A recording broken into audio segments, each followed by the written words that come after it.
My name is Kusang Pudar. I study in class 4. आज हम ISS के बारे में बात करेंगे। ISS की full form international space station होती है। ये अर्थ से 408 किलोमीटर डिस्टेंस होता है।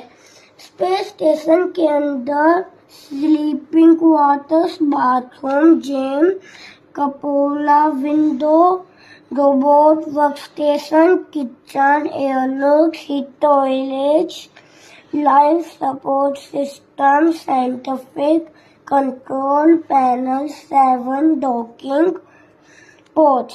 स्पेस स्टेशन से 24 आवर में 16 बार सूर्योदय और सूर्यास्त होता है। Thank you.